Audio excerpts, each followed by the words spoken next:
Ma bola, abuni balohe, ma menda bola mwana kame, abola lamboe, dabula mbenda e. L'eau, ou Mindjin en langue bakoko, Madiba en douala, Malep en bassa, est un élément fondamental dans le processus de fécondité. Mais elle est aussi un élément qui rassemble les peuples.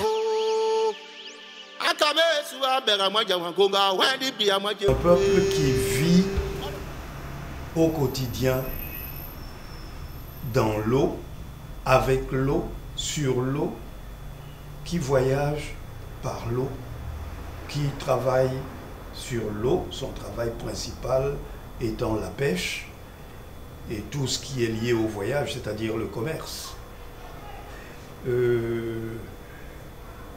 Il ne peut être question ici que d'une bénédiction fortifiante.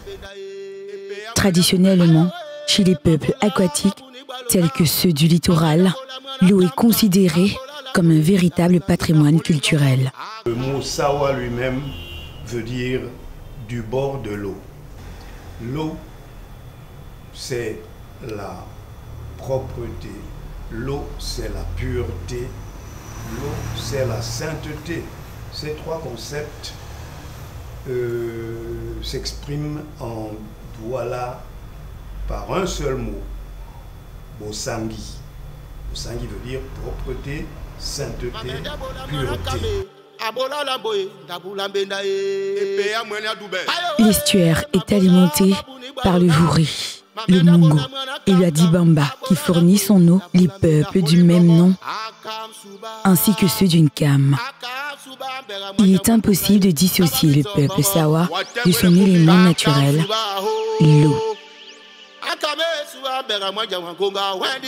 L'eau, la mer ou l'océan, on l'appelle en douala Dibakalaloba, c'est-à-dire l'alter ego du ciel.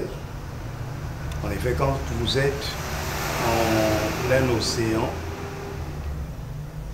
et que vous n'avez rien autour de vous, vous ne savez pas où est l'eau. Si elle est en bas ou en haut, il y a juste au loin une petite ligne horizontale qui sert de frontière entre les deux. On l'appelle l'horizon. C'est l'horizon qui sépare les eaux d'en haut, c'est-à-dire celles du firmament, la pluie, la grêle, la neige, etc., de celle d'en bas. C'est cette dualité de l'eau qui en contient le secret. Autrefois, il était difficile de voir un parent commencer sa journée sans aller se ressourcer dans les eaux pour demander la protection des ancêtres.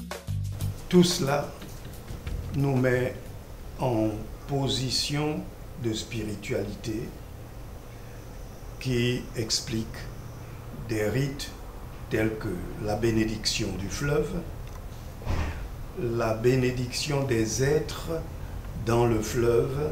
Au moment où on procède à un rituel dans ou sur les eaux d'en bas, les eaux d'en haut viennent se manifester par une légère pluie en guise de bénédiction. Et l'eau est toujours au cœur du rite. Vous les voyez tantôt avec cet aspersoir en chasse-mouche qu'il trempe dans l'eau et asperge ce qu'il y a à asperger. On l'asperge de quoi? D'énergie bénissante. L'on raconte qu'il y aurait des entités protectrices dans ces profondeurs, du nom de Miengu. En langue française, on parle de sirène. Nous avons ceci de particulier que tout ce qu'il y a dans les eaux d'en bas existe également dans celle d'en haut. Aux poissons correspondent les oiseaux et même les êtres spirituels que sont au-delà des eaux d'en haut, les anges, c'est-à-dire les êtres du haut, hommes, oiseaux, correspondent dans les eaux d'en bas par le mot Diengu en Douala.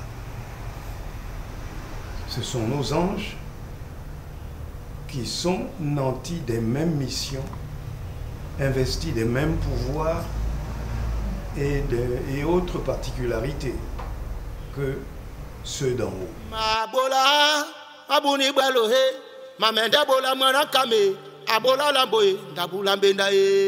C'est donc à dessein qu'à chaque cérémonie, les initiés invoquent ces entités protectrices des peuples aquatiques.